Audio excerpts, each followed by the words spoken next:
Since we assumed office 12 years ago, India's economic trajectory has been marked by stability, fiscal discipline, sustained growth, and moderate inflation.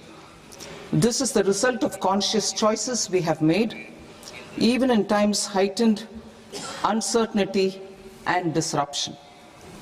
Our government, led by Honorable Prime Minister Modi, has decisively and consistently chosen action over ambivalence, reform over rhetoric, and people over populism. We have pursued far-reaching structural reforms, fiscal prudence and monetary stability, whilst maintaining a strong thrust on public investment. Keeping Atmanirbharta as a lodestar, we have built domestic manufacturing capacity, energy security, and reduced critical import dependencies. Simultaneously, we have ensured that citizens benefit from every action of the government, undertaking reforms to support employment generation, agricultural productivity, household purchasing power, and universal services to people.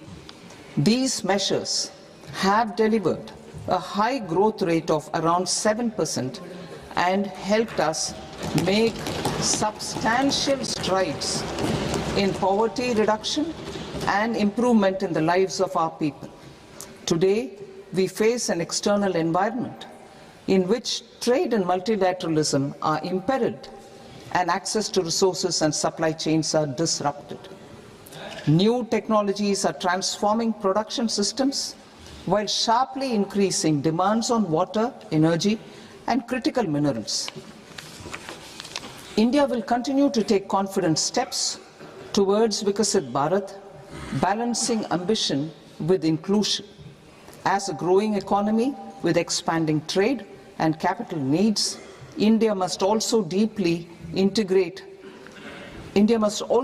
remain deeply integrated with global markets, exporting more and attracting stable long-term investment. As I begin Part A, I want to express my gratitude to the people for standing firmly with us as we forge our way together towards becoming one of the largest economies of the world.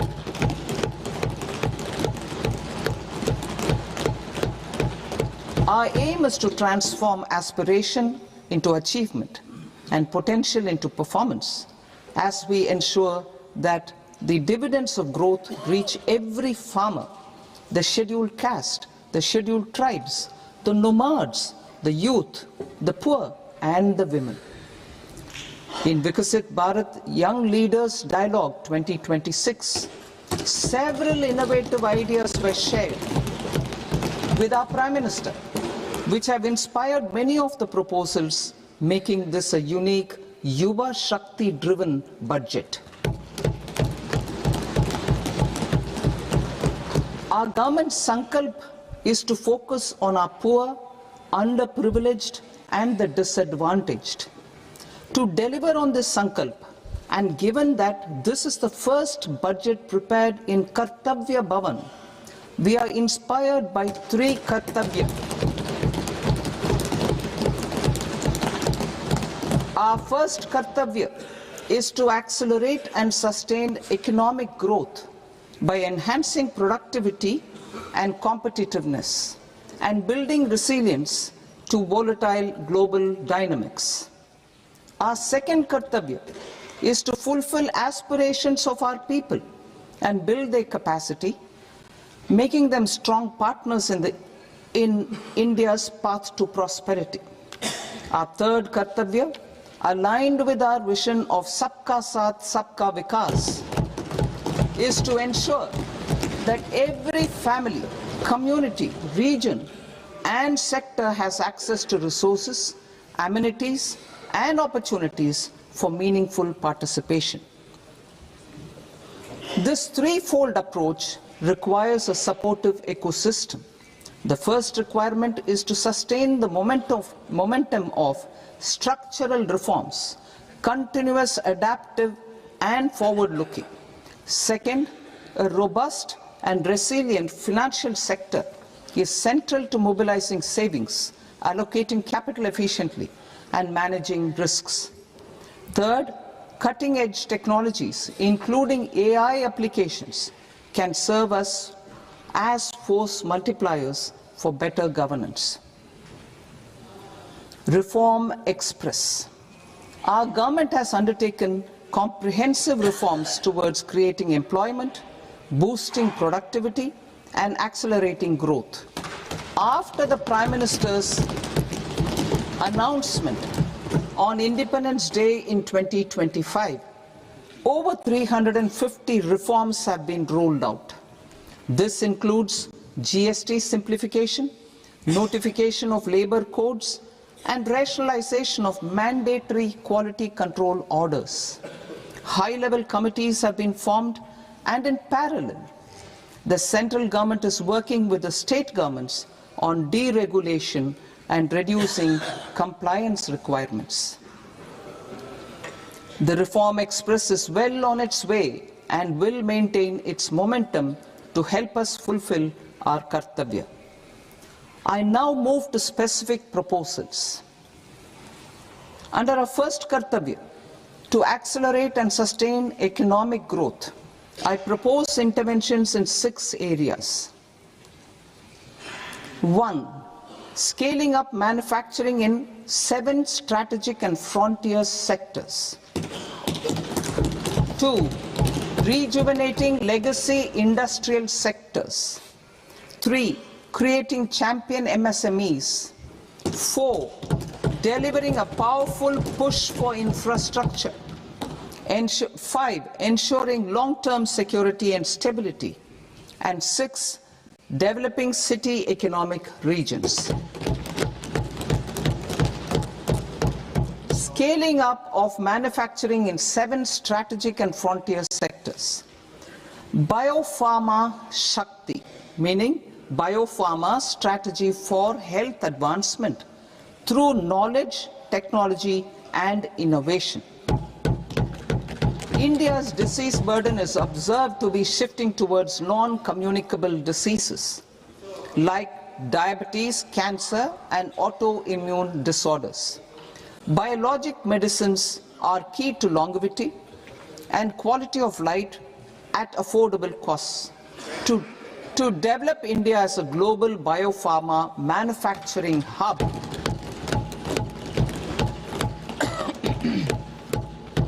I propose the Biopharma Shakti with an outlay of 10,000 crores over the next 5 years. This will build the ecosystem for domestic production of biologics and biosimilars.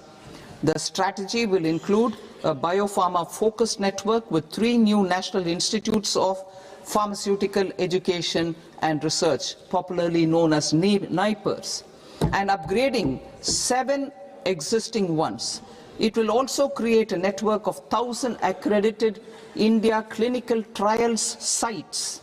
We propose to strengthen the Central Drug Standard Control Organization to meet global standards and approve timeframes through approval timeframes through a dedicated scientific review cadre and specialists. India's Semiconductor Mission 1.0 expanded India's semiconductor sector capabilities. Building on this, we will launch ISM 2.0 to produce equipment and materials, design full-stack Indian IP, and fortify supply chains. We will also focus on industry-led research and training centers to develop technology and skilled workforce. The Electronics Components Manufacturing Scheme, launched in April 2025, with an outlay of 22,919 crores, already has investment commitments at double the targets.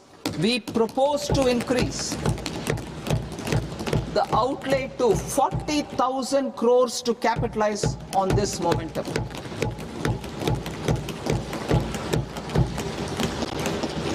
A scheme for rare earth permanent magnets was launched in 2025 November.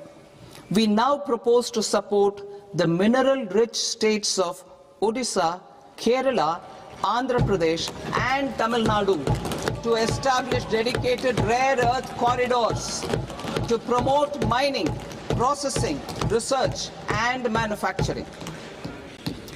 To enhance domestic chemical production and reduction import dependency and reduce import dependency, we will launch a scheme to support states in establishing 3 dedicated chemical parks through challenge route on a cluster-based plug-and-play model.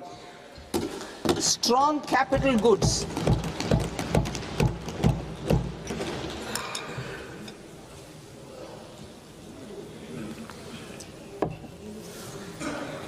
Strong capital goods capability is a determinant of productivity and quality across different sectors. Towards building this capacity, I propose the following. High-tech tool rooms will be established by central public sector enterprises at 2 locations as digitally enabled automated service bureaus that locally design, test and manufacture high-precision components at scale and at lower cost. 2. A scheme for enhancement of construction and infrastructure equipments will be introduced to strengthen domestic manufacturing of high value and technologically advanced CIE. This can range from lifts in a multi-storied apartment or firefighting equipment in multiplexes, large or small, and to tunnel boring equipments for building metros and high-altitude roads. I also propose a scheme for container manufacturing to create a globally competitive container manufacturing ecosystem with a budgetary allocation of 10,000 crores over a 5-year period. For the labor-intensive textile sector, I propose an integrated program with 5 subparts. 1. The National Fiber Scheme for self-reliance in natural fibers, such as silk, wool and jute, man-made fibers and new-age fibers. Textile expansion and employment scheme to modernize traditional clusters with capital support for machinery, technology upgradation and common testing and certification centers. 3. The National Handloom and Handicraft Program to integrate and strengthen existing schemes and ensure targeted support for weavers and artisans. Tex Eco Initiative to promote globally competitive and sustainable textiles and apparels. Samarth 2.0 to modernize the upgrade the textile skilling ecosystem through collaboration with industry and academic institutions. Further, I propose to set up mega textile parks in challenge mode. They can also focus on bringing value addition to technical textiles. I propose to launch the Mahatma Gandhi Gram Swaraj initiative to strengthen khadi, handloom and handicrafts. This will help in global market linkage and branding. It will streamline and support training, skilling, quality of process and production. This will benefit our weavers, village industries, one district, one product ODOP initiative and also our rural youth. India has the potential to emerge as a global hub for high quality, affordable sports goods. I propose a dedicated initiative for sports goods that will promote manufacturing, research and innovation in equipment design as well as material sciences. Rejuvenation of legacy industrial clusters. I propose to introduce a scheme to revive 200 legacy industrial clusters to improve their cost competitiveness and efficiency through infrastructure and technology upgradation. creating champion SMEs and supporting micro enterprises. Recognizing MSMEs as a vital engine of growth, I propose a three-pronged approach to help them grow as champions. Equity support. I propose to introduce a dedicated 10,000 crores SME growth fund to create future champions, incentivizing enterprises based on select criteria. I also propose to top up the Self-Reliant India Fund set up in 2021 with 2,000 crores to continue support to micro enterprises and maintain their access to risk capital. Liquidity support. With TREDS, more than 7 lakh crore has been made available to MSMEs.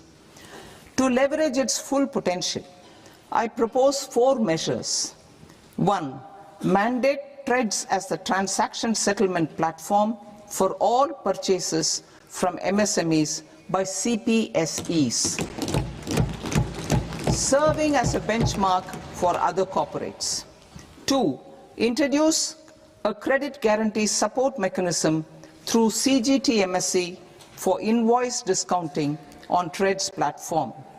3. Link GEM with TREDS for sharing information with financiers about government purchases from MSMEs, encouraging cheaper and quicker financing. 4. Introduce TREDS receivables as asset-backed securities, helping develop a secondary market, enhancing liquidity and settlement of transactions. Professional support.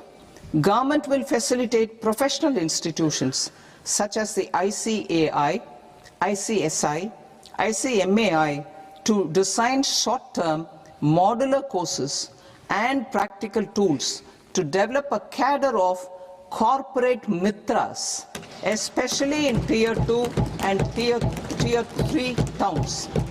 These accredited para-professionals will help MSMEs meet compliance requirements at affordable costs. Infrastructure. During this past decade, our government has undertaken several initiatives for large-scale enhancement of public infrastructure, including through new financing instruments such as Infrastructure Investment Trust (InvITs) and Real Estate Investment Trust (REITs), and institutions like NIIF and NABFID. We shall continue to focus on developing infrastructure in cities with over 5 lakh population, that is Tier 2, Tier 3 cities, which have expanded to become growth centers. Public capital expenditure has increased manifold from 2 lakh crore in 2014-15 to an allocation of 11.2 lakh crore in BE 25-26. In this coming year, that is financial year 2026-27, I propose to increase it to 12.2 lakh crores to continue the momentum. To strengthen the confidence of private developers regarding risks during infrastructure development and construction phase, I propose to set up an infrastructure risk guarantee fund to provide prudentially calibrated partial credit guarantee to lenders. Over the years, REITs have emerged as a successful instrument for asset monetization. I propose to accelerate recycling of significant real estate assets of the CPSEs through the setting up of dedicated REITs. To promote environmentally sustainable movement of cargo, I propose to 1. Establish new dedicated freight corridors connecting Dankuni in the east to Surat in the west. Operationalize 20 new national waterways over the next 5 years, starting with National Waterways 5 in Orissa to connect mineral-rich areas of Talcher and Angul and industrial centers like Kalinga Nagar to the ports of Paradeep and Dhamra. Training institutes will be set up as regional centers of excellence for development of required manpower for these waterways. This will benefit youth in the entire stretch of the waterways to train and acquire skills. Further, a ship repair ecosystem catering to inland waterways will also be set up at Varanasi and Patna. And C, launch a coastal cargo promotion scheme for incentivizing a modal shift from rail to road to increase the share of inland waterways and coastal shipping from 6% to 12% by 2047. To enhance last mile and remote connectivity and promote tourism, I propose to give incentives to indigenize manufacturing of seaplanes. A seaplane VGF scheme will be also introduced to provide support for operations. Carbon capture, utilization and storage. Aligning with the roadmap launched in December 2025, the carbon capture, utilization and storage technologies at scale will achieve higher readiness and in end-use application across 5 industrial sectors, including power, steel, cement, refineries, and chemicals. An outlay of 20,000 crore is proposed over the next 5 years for this purpose. City economic regions. Cities are India's engines of growth, innovation, and opportunities. We shall now focus on Tier 2, Tier 3 cities, and even temple towns, which need modern infrastructure and basic amenities. This budget aims to further amplify the potential of cities to deliver the economic power of agglomerations by mapping city economic regions based on their specific growth drivers. An allocation of 5,000 crore per CER over 5 years is proposed for implementing their plans through a challenge mode with a reform-cum-result-based financing mechanism.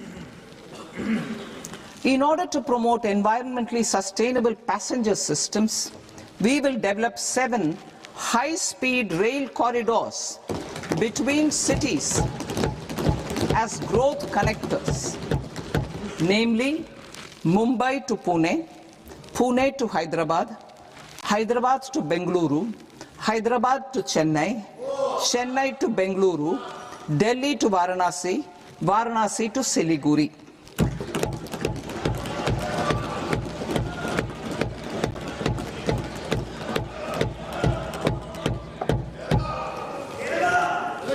Financial sector.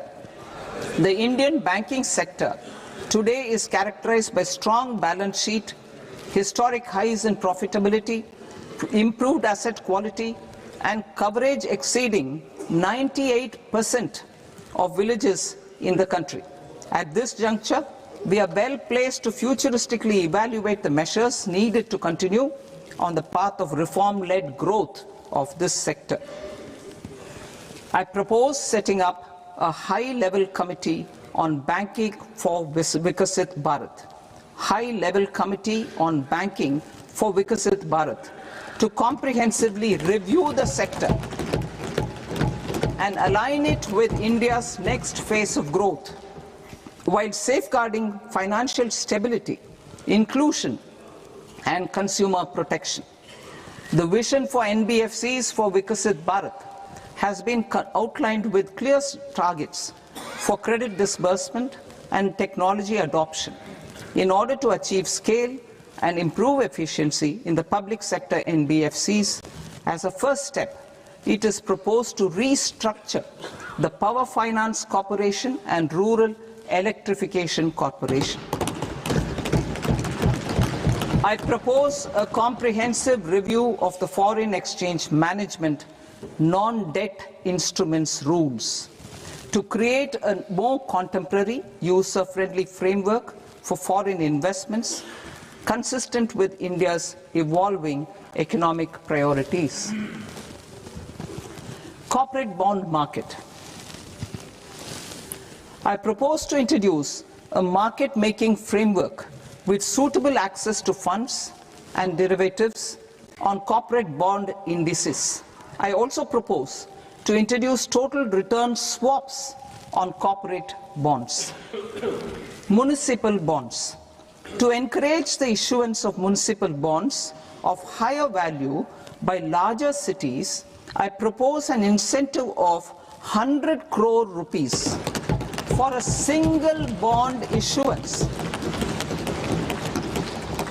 100 crore rupees for a single bond issuance of more than 1,000 crore. The current scheme under Amrit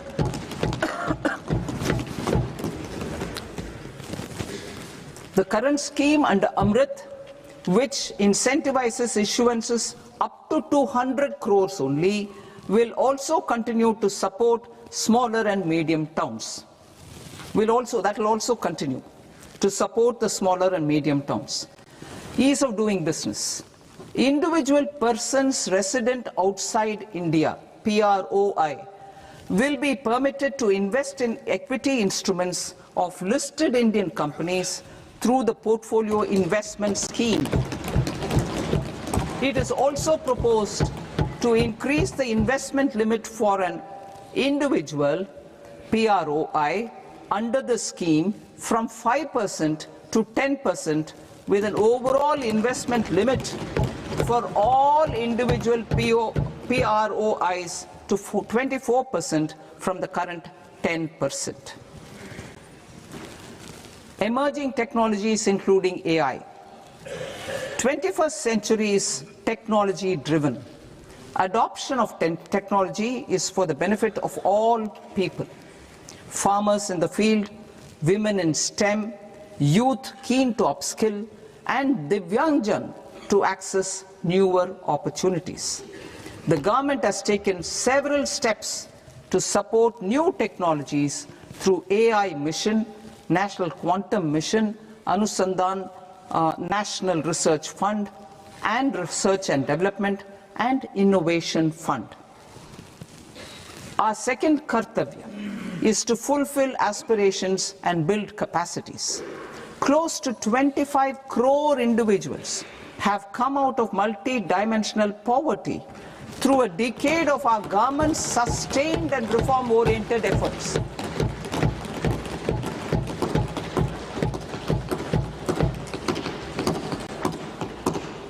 Our government has therefore decided to place a renewed emphasis on the service sector to provide a pathway to fulfilling aspirations of a youthful India with the following measures. I propose to set up a high-powered education to employment and enterprises standing committee to recommend measures that focus on services sector as a core driver of Vikasit Bharat. This will make us a global leader in services with a 10% global share by 2047. The committee will prioritize areas to optimize the potential for growth, employment, and exports. They will also assess the impact of emerging technologies, including AI, on jobs and skill requirements and propose measures thereof. To create a range of skilled career pathways, a new range of skilled career pathways for our youth, I propose interventions in the following sectors. Health. Existing institutions for allied health professionals will be upgraded and new AHP institutions established in private and government sectors. This will cover 10 selected disciplines, including optometry, radiology, anesthesia, OT technology, applied psychology, and behavioral health, and add 1 lakh AHPs over the next 5 years. A strong care system covering geriatric and allied care services will be built.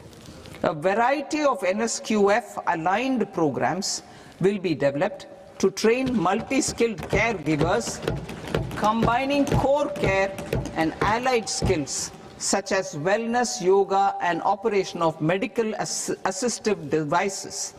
In the coming year, 1.5 lakh caregivers will be trained.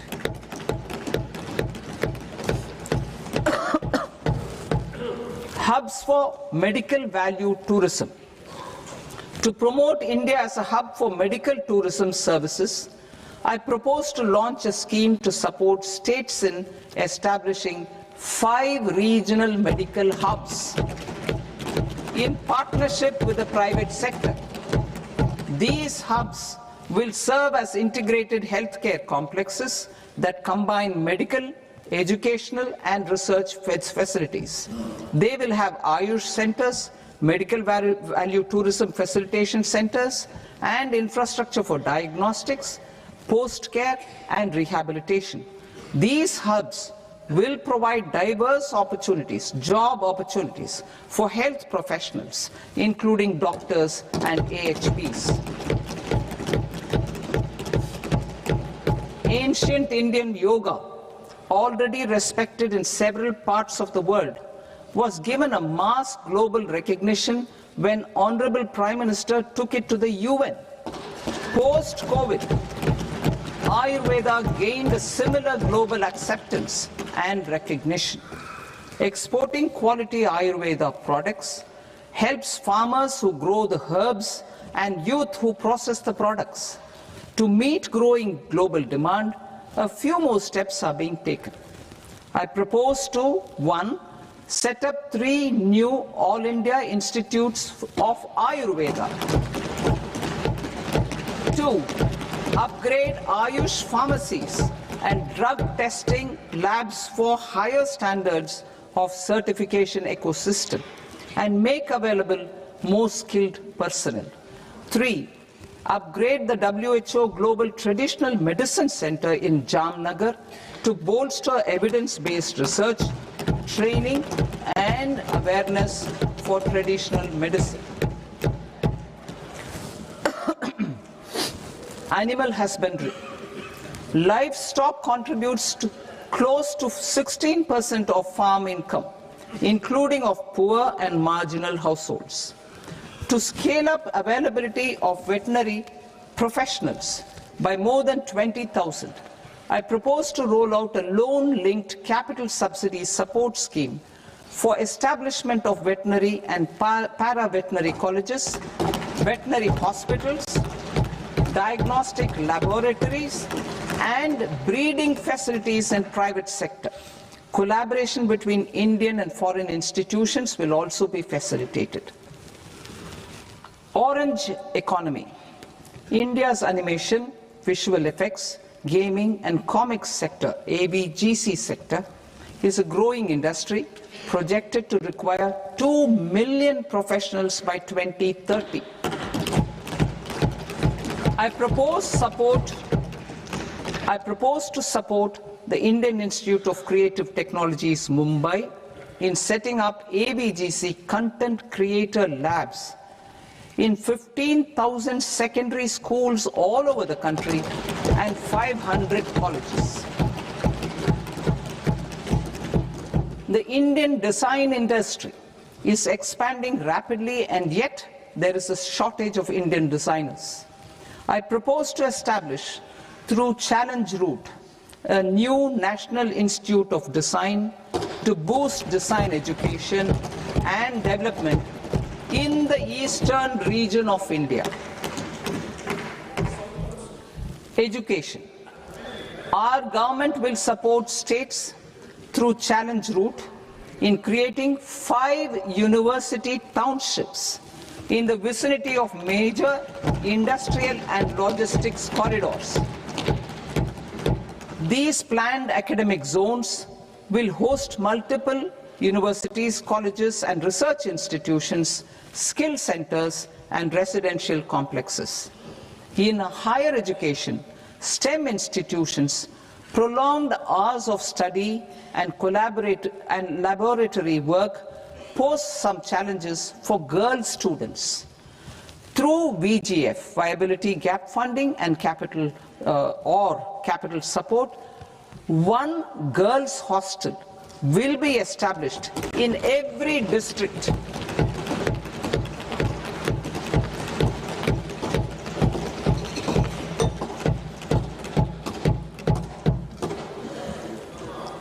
To promote astrophysics and astronomy via immersive experiences.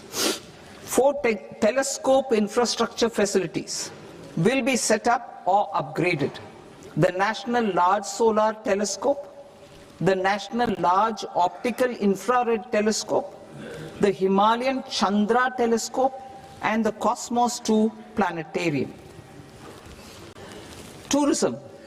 The tourism sector has the potential to play a large role in the employment generation, forex earnings, and expanding the local economy. I propose to set up a National Institute of Hospitality by upgrading the existing National Council for Hotel Management and Catering Technology.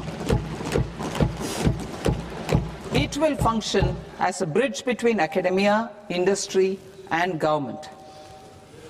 I also propose a pilot scheme for upskilling 10,000 guides in 20 iconic tourist sites through a standardized, high-quality, 12-week training course in hybrid mode in collaboration with the Indian Institute of Management. A national destination digital knowledge grid will be established to digitally document all places of significance, cultural, spiritual, and heritage. This initiative will create a new ecosystem of jobs for local researchers, historians, content creators, and technology partners. India has the potential and opportunity to offer world-class trekking and hiking experience.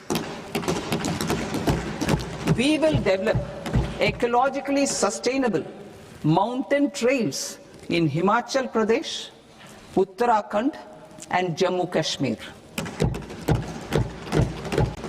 Also in Araku Valley in the Eastern Ghats and Podigai Malai in the Western Ghats.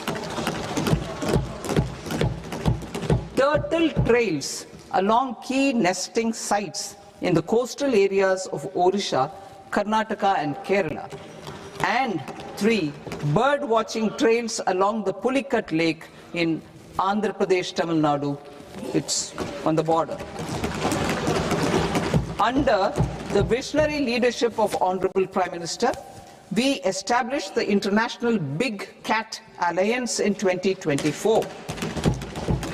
This year, India is hosting the first ever Global Big Cat Summit, where heads of governments and ministers from 95 range countries will deliberate on collective strategies for conservation.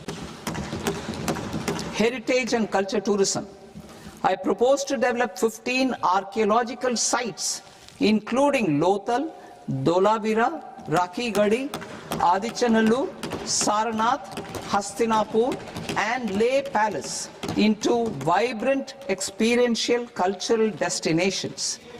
Excavated landscapes will be open to the public through curated walkways. Immersive storytelling skills and technologies will be introduced to help conservation labs, interpretation centers, and guides. The sports sector provides multiple means of employment, skilling, and job opportunities. Taking forward the systematic nurturing of sports talent which is set in motion through the Khelo India program earlier, I propose to launch a Khelo India mission to transform the sports sector over the next decade. The mission will facilitate an integrated talent development pathway supported by training centers, which are foundational, intermediate, and elite levels. B, systematic development of coaches and support staff. C, integration of sports science and technology. D, competitions and leagues to promote sports culture and provide platforms. And E, development of sports infrastructure for training and competition. Our third Kartavya aligns with our vision of Sabka Saath, Sabka Vikas towards Vikasit Bharat. This requires targeted efforts for 1. Increasing farmer incomes through productivity enhancement and entrepreneurship, with special attention to small and marginal farmers. B. Empowering Divyangjan through access to livelihood opportunities, training, and high-quality assistive devices. C. Empowering the vulnerable to access mental health and trauma care. D. Focus on the Purvodaya states and the Northeast region to accelerate development and employment opportunities. Fisheries. We will undertake initiatives for integrated development of 500 reservoirs and Amrit Sarovars. 2. Strengthen the fisheries value chain in coastal areas and enable market linkages involving startups and women-led groups together with fish farmer producer organizations. Animal husbandry. To provide quality employment opportunities in rural and peri-urban areas, we will support the animal husbandry sector in entrepreneurship development through A. A credit-linked subsidy program. B. Scaling up and modernization of livestock enterprises. C. Enhanced creation of livestock, dairy, and poultry. Enhanced creation of livestock, dairy, and poultry-focused integrated value chains. And D. Encourage creation of livestock farmer-producer organizations. High-value agriculture. To diversify farm outputs, increase productivity, enhance farmers' incomes, and create new employment opportunities, we will support high-value crops such as coconut, sandalwood, cocoa, cashew in the coastal areas, agar trees in northeast, and nuts such as almonds, walnuts, and pine nuts in our hilly regions. All of them will be supported. India is the world's largest producer of coconuts. About 30 million people, including nearly 10 million farmers, depend on coconuts for their livelihood. To further enhance competitiveness in coconut production, I propose a coconut promotion scheme to increase production and enhance productivity through various interventions, including replacing and non-productive trees with new saplings or plants or varieties in major coconut growing states. A dedicated program is proposed for Indian cashew and cocoa to make India self-reliant in raw cashew and coconut production and processing, enhance export competitiveness, and transform Indian cashew and Indian cocoa into premium global brands by 2030. Sandalwood. Sandalwood is closely linked to India's social and cultural heritage. Our government will partner with state governments to promote focused cultivation and post-harvest processing to restore the glory of the Indian sandalwood ecosystem, to rejuvenate old, low-yielding orchards, and expand high-density cultivation of walnuts, almonds, and pine nuts. We will support a dedicated program to enhance farmer incomes and in bringing value addition by engaging youth. Bharat Vistar. that is, virtually integrated system to access agricultural resources. I propose to launch Bharat Vistar, a multilingual AI tool that shall integrate the AgriStack portals and the ICAR package on agricultural practices with AI systems. This will enhance farm productivity, enable better decisions for farmers, and reduce risk by providing customized advisory support. She Marts for rural women-led enterprises. Building on the success of Lakpati Didi program, I propose to help women take the next step from credit-linked livelihoods to being owners of enterprises. Self-help entrepreneur, She Marts will be set up as community-owned retail outlets within the cluster-level federations through enhanced and innovative financing instruments. Empowering Divyangjan. Divyangjan Kaushal Yojana. Information technology, AVGC sectors, hospitality and food and beverages sectors often offer task-oriented and process-driven roles which are suitable for Divyangjan. We will ensure dignified livelihood opportunities through industry-relevant and customized training specific to each Divyangjan group. Divyang Sahara Yojana. Timely access to high-quality assistive devices for all eligible Divyangjan is a fundamental need. I propose to 1. Support the Artificial Limbs Manufacturing Corporation of India, Alimco, to set up and to scale up production of assistive devices, invest in R&D and AI integration, strengthen PM Divyasha Kendras, and support setting up of assistive technology marts as modern retail style centers where Divyangjan and senior citizens can see, try and purchase assistive products. Reaffirming our commitment to mental health and trauma care. There are no national institutes for mental health care in North India. We will therefore set up a NIMHANS 2 and also upgrade national mental health institutes in Ranchi and in Tezpur as regional apex institutions. Emergencies expose families, particularly the poor and vulnerable, to unexpected expenditure. We will strengthen and increase these capacities by 50% in district hospitals by establishing emergency and trauma care centers. Focus on Purvodaya states and northeastern regions. Purvodaya.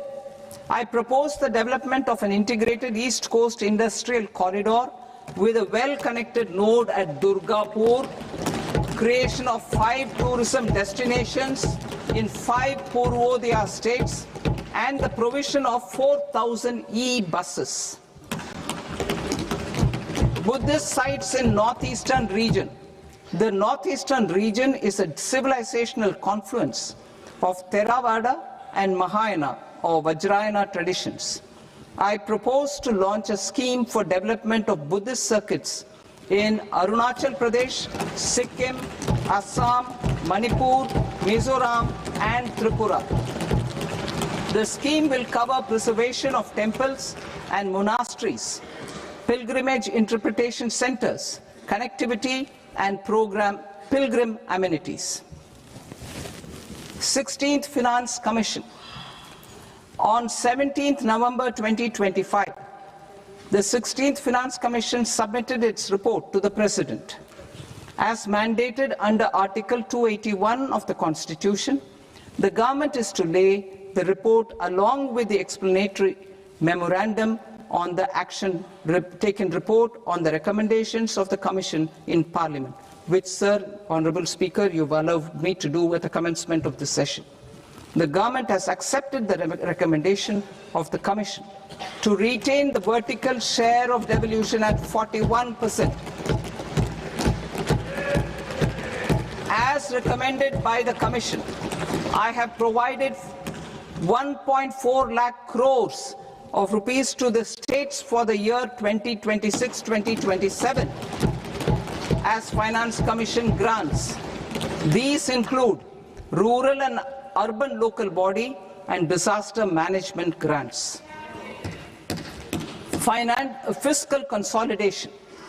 Government has been delivering on our fiscal commitments consistently without compromising on social needs. To strive towards accepted standards of fiscal management in Budget 25-26, I had indicated that the central government would target reaching a debt to GDP ratio of 50 plus or minus 1% by 2030-31. In line with this, the debt to GDP ratio is estimated to be 55.6% of GDP in BE 26-27, compared to 56.1% of GDP in RE 25-26. A declining debt to GDP ratio will gradually free up resources for priority sector lending and expenditure by reducing the outgo on interest payments. One of the main operational instruments for debt targeting is the fiscal deficit.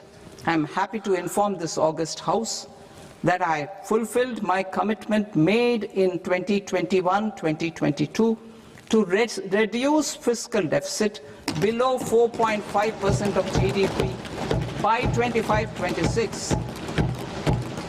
In RE 25-26, the fiscal deficit has been estimated at par with BE of 2025-26 at 4.4% of GDP.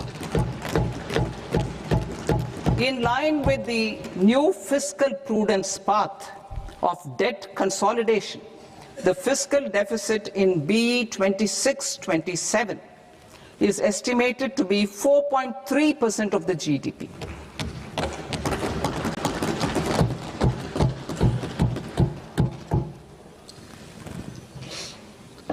The revised estimates of the non-debt receipts are 34 lakh crore rupees, of which the centre's net tax receipts are 26.7 lakh crore. The revised estimate of the total expenditure is 49.6 lakh crore rupees, of which the capital expenditure is about 11 lakh crores. Budget estimates 2026 to 2027. Coming to 26-27, the non-debt receipts and the total expenditure are estimated as 36.5 lakh crore and 53.5 lakh crore respectively. The centre's net tax receipts are estimated at 28.7 lakh crore rupees. To finance the fiscal deficit, the net market borrowings from dated securities are estimated at 11.7 lakh crore rupees. The balance financing is expected to come from small savings and other sources. The gross market borrowings are estimated at 17.2 lakh crore rupees. I'll now move to Part B.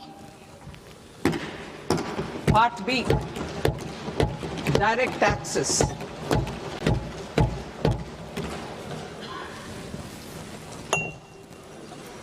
Honourable Speaker, sir, I now present my proposals on direct taxes.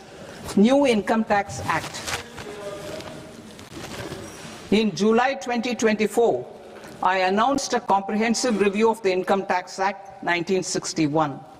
This was completed in a record time, and the Income Tax Act 2025 will come into effect from 1st April 2026. The simplified income tax rules and forms will be notified shortly, giving adequate time to taxpayers to acquaint themselves with its requirements. The forms have been redesigned such that ordinary citizens can comply without difficulty. Ease of living. I propose that any interest awarded by the Motor Accident Claims Tribunal to a natural person will be exempt from income tax, and any TDS on this account will be done away with. I propose to reduce TCS rate on the sale of overseas tour program package from the current 5% and 20% to 2% without any stipulation of amount. I propose to reduce TCS rate for pursuing education and for medical purposes under the Liberalized Remittance Scheme, popularly known as LRS, from 5% to 2%. Supply of manpower services is proposed to be specifically brought within the ambit of payment to contractors for the purpose of TDS to avoid ambiguity. Thus, TDS on these services will be at the rate of either 1% or 2% only. I propose a scheme for small taxpayers wherein a rule-based automated process will enable obtaining a lower or nil deduction certificate instead of filing an application with the assessing officer. For the ease of taxpayer holding securities in multiple companies, I propose to enable depositories to accept Form 15G or Form 15H from the investor and provide it directly to various relevant companies.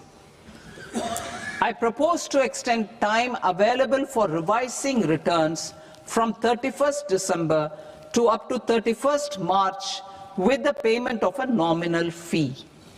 I also propose to stagger the timeline for filing of tax returns. Individuals with ITR 1 and ITR 2 returns will continue to file till 31st July, and non-audit business cases or trusts are proposed to be allowed time till 31st August.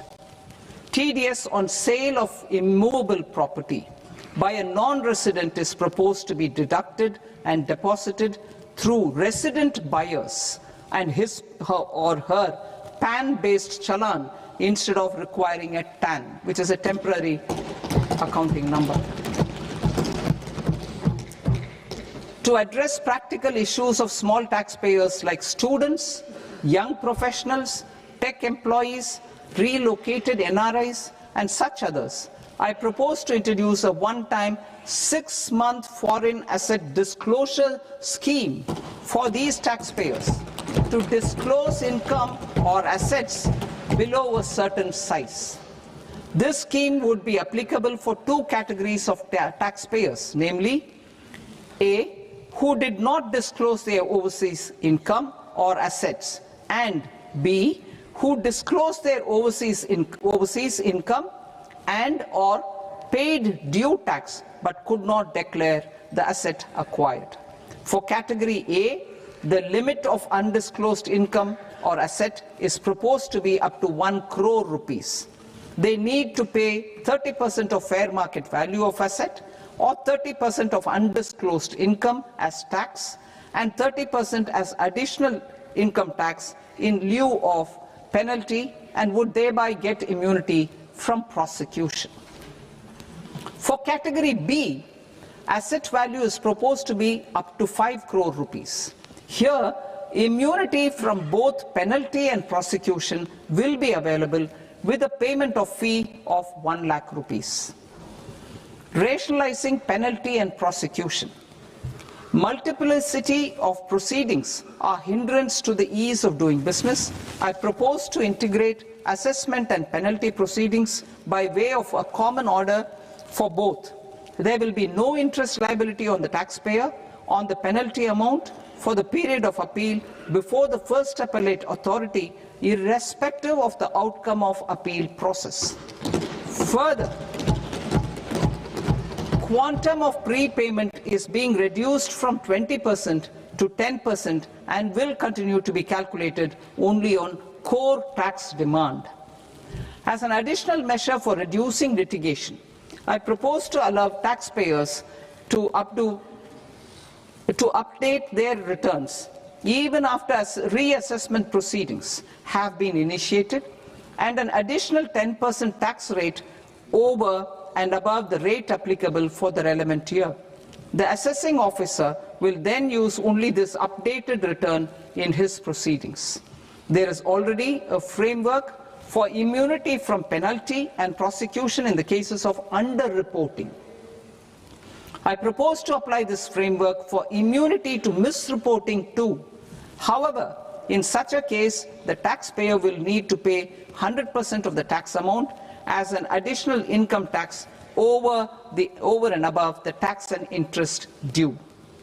Penalties for certain technical defaults, such as failure to get accounts audited, non-furnishing of transfer pricing audit report, and default in furnishing statement for financial transactions, are proposed to be converted into fee.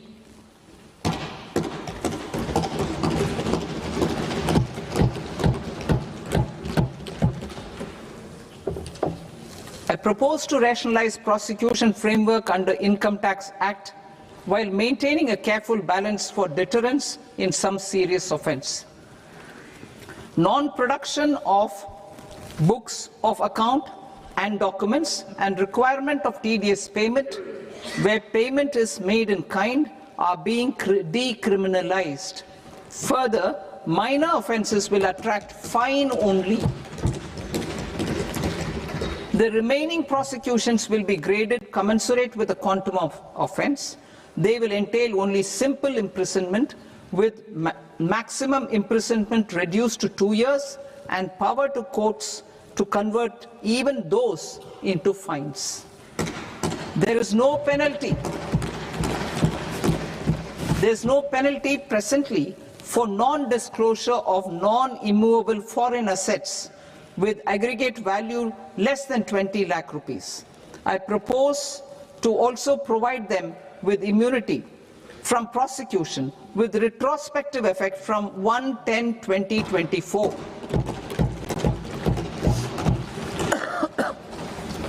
Cooperatives. Deduction is already allowed to a primary cooperative society engaged in supplying milk, oilseeds, fruits or vegetables raised or grown by its members. I propose to extend this deduction to also include supply of cattle feed and cotton seed produced by its members. I propose to allow inter-cooperative society dividend income as deduction under the new tax regime to the extent it is further distributed to its members. I further propose to allow exemption for a period of 3 years to dividend income received by a notified national cooperative federation on their investments made in companies up to 31/1/2026. This exemption would be allowed only for dividends further distributed to its member cooperatives. Supporting IT sector as India's growth engine. India is a global leader in software development services, IT-enabled services, knowledge process outsourcing services, and contract R&D services relating to software development. These businesses and their segments are quite interconnected with each other. All these services are proposed to be clubbed under a single category of information technology services with a common safe harbor margin of 15.5% applicable to all. The threshold for availing safe harbor for IT services is being enhanced substantially from 300 crore rupees to 2,000 crore rupees. Safe harbor for IT services shall be approved by an automated rule-driven process without any need for tax officer to examine and accept the application. Once applied by an IT services company, the same safe harbor can be continued for a period of 5 years at a stretch at its choice. For IT services companies who want to conclude advanced pricing agreement, APA, I propose to fast-track unilateral APA process for IT services and endeavor to conclude it within a period of 2 years. The period of 2 years can be extended by a further period of 6 months on taxpayers' request. I propose to extend the facility of modified returns available to the entity entering APA to its associated entities also. Attracting global business and investment. Recognizing the need to enable critical infrastructure and boost investment in data centers, I propose to provide tax holiday till 2047 to any foreign company that provides cloud services to customers globally by using data center services from India. It will, however, need to provide services to Indian customers through an Indian reseller entity. I also propose to provide a safe harbor of 15% on cost in case the company providing data center services from India is a related entity. To harness the efficiency of just-in-time logistics for electronic manufacturing, I propose to provide safe harbor to non-residents for component warehousing in a bonded warehouse at a profit margin of 2% of the invoice value. The resultant tax of about 0.7% will be much lower than in competing jurisdictions. To provide fillip to toll manufacturing in India, I propose to provide exemption from income tax for 5 years to any non-resident who provides capital goods, equipment or tooling to any toll manufacturer in a bonded zone. To encourage vast pool of global talent to work in India for a longer period of time, I propose to provide exemption to global, non-India sourced income of a non-resident expert for a stay period of 5 years under notified schemes. I propose to provide exemption from minimum alternate tax, the MAT, to all non-residents who pay tax on presumptive basis. Tax administration.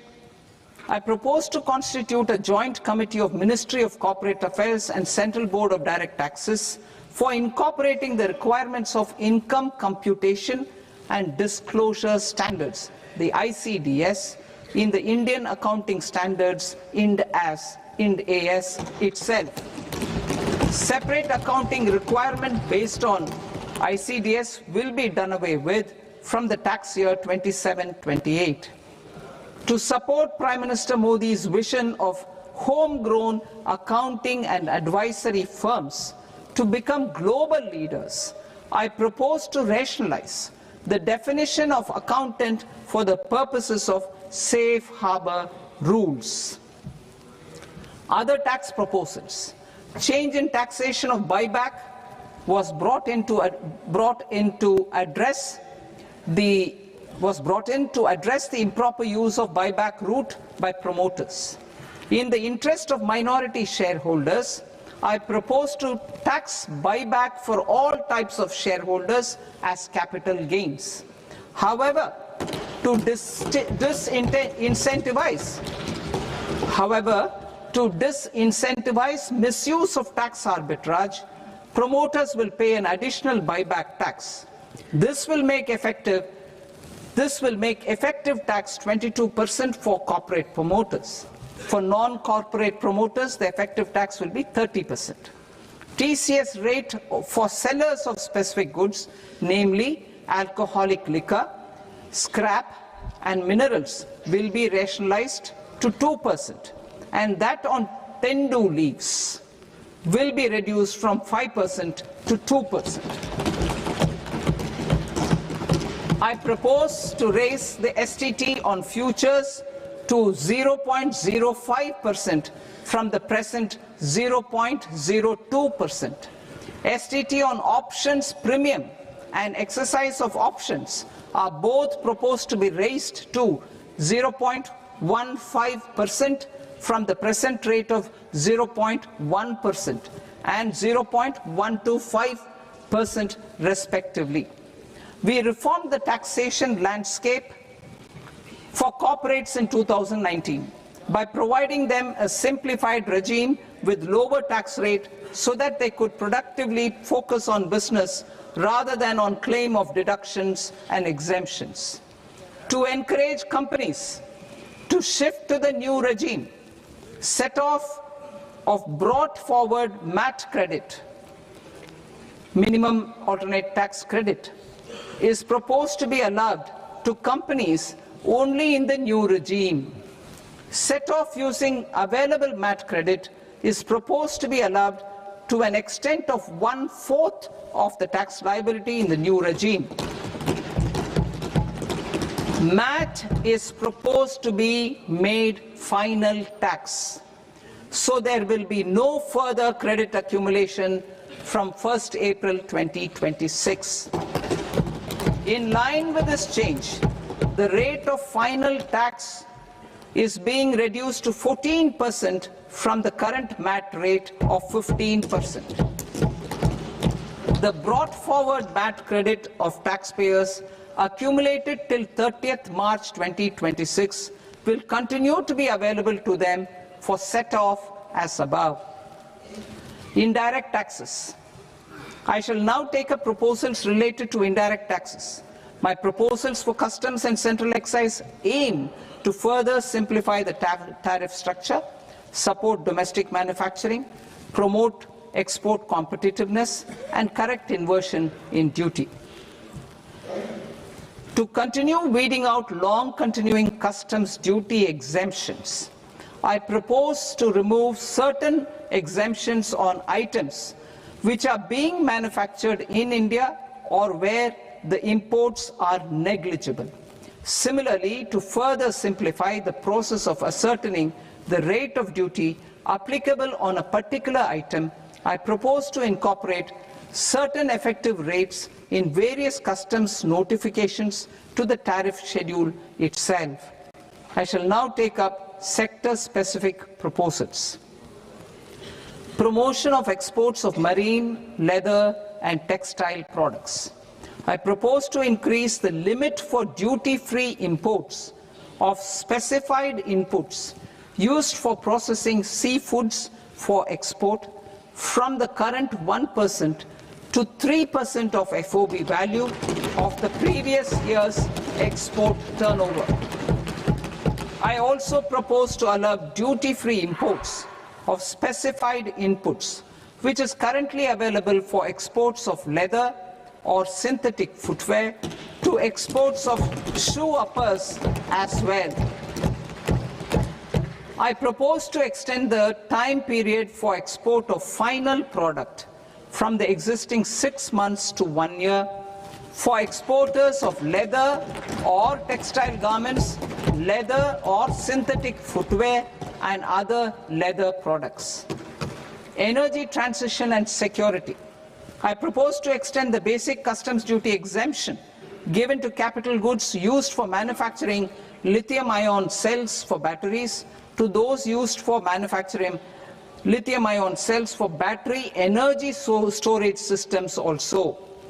I propose to exempt basic customs duty on import of sodium antimonate for use in manufacture of solar glass. Nuclear power. I propose to extend the existing basic customs duty exemption on imports of goods required for nuclear power projects till the year 2035 and expand it for all nuclear plants irrespective of their capacity. Critical minerals. It is proposed to provide basic customs duty exemption to the import of capital goods required for the processing of critical minerals in India. Biogas blended CNG. I propose to exclude the entire value of biogas while calculating the central excise duty payable on biogas blended CNG. Civil and defense aviation. I propose to exempt basic customs duty on components and parts required for the manufacture of civilian training and other aircrafts. It is proposed to exempt basic customs duty on raw materials imported for the manufacture of parts of aircraft to be used in maintenance, repair, or overall requirements by units in the defense sector. Electronics. To deepen value addition in the consumer electronics sector, I propose to exempt basic customs duty on specified parts used in the manufacture of microwave ovens. Special economic zone. To address the concerns arising about utilization of capacity by manufacturing units in the special economic zones due to global trade disruptions, I propose as a special one-time measure to facilitate sales by eligible manufacturing units in SEZs to the domestic tariff area at concessional rates of duty. The quantity of such sales will be limited to a prescribed proportion of their exports.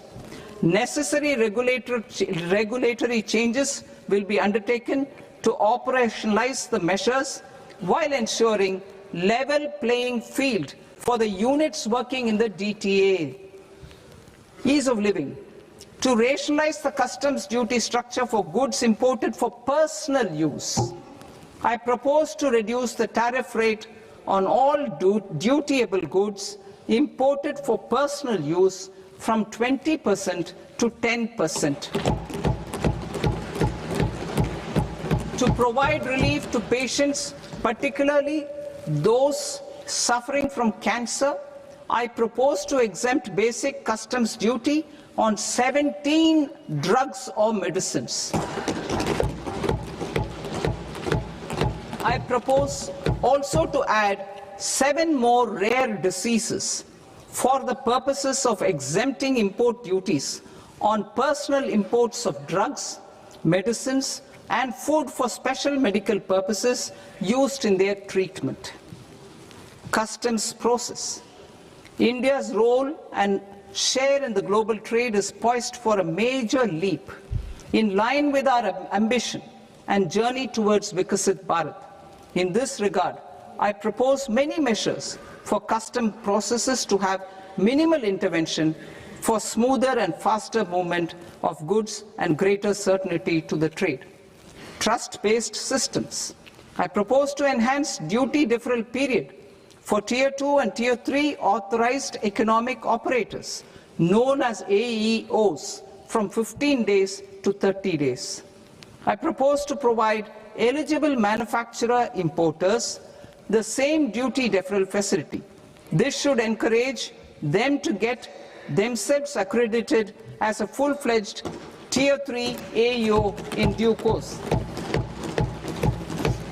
To provide greater certainty and for better business planning, I propose to extend validity period of advance ruling binding on customs from the present 3 years to 5 years. In the spirit of the whole of government approach,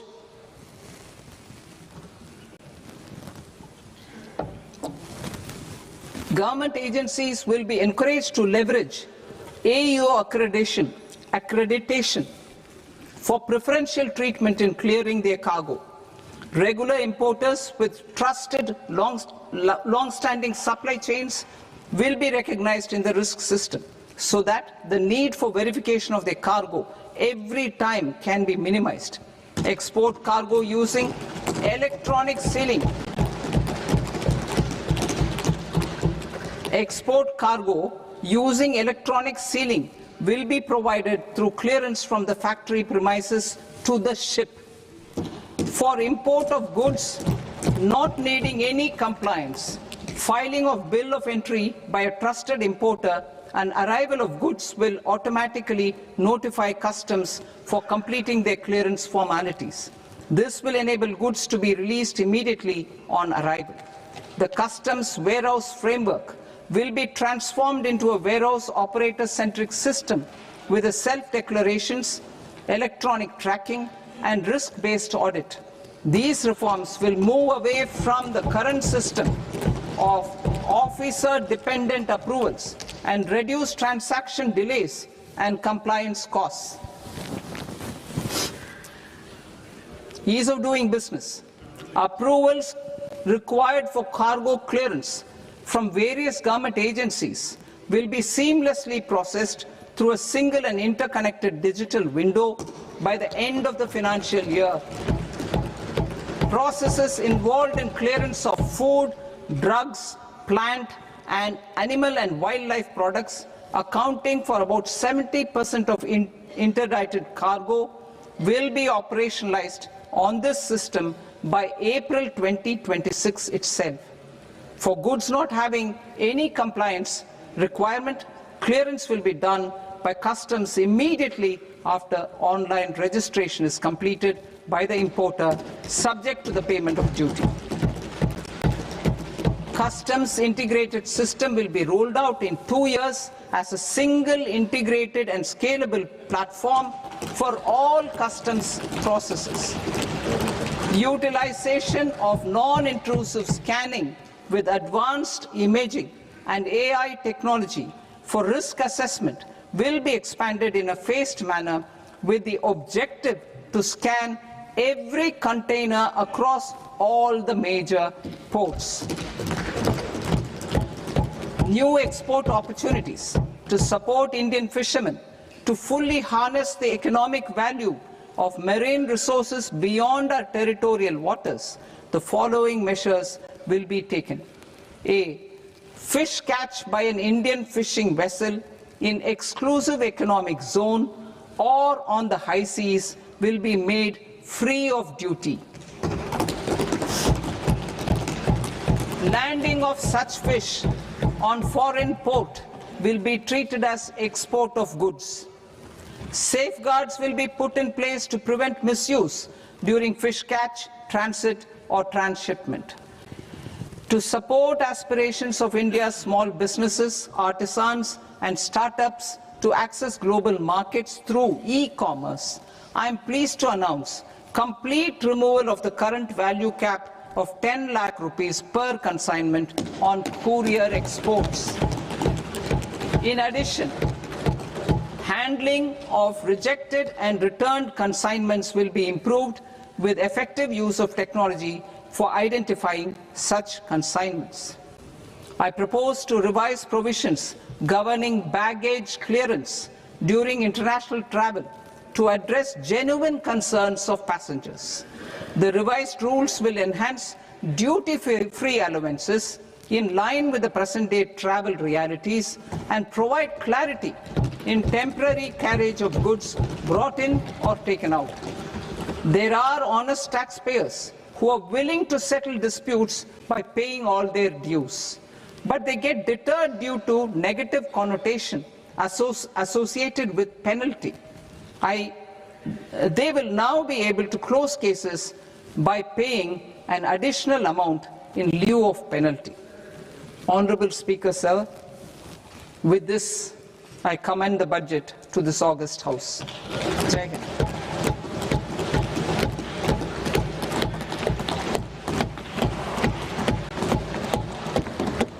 One and a half hours. Item number 3, माननीय वित्त मंत्री जी.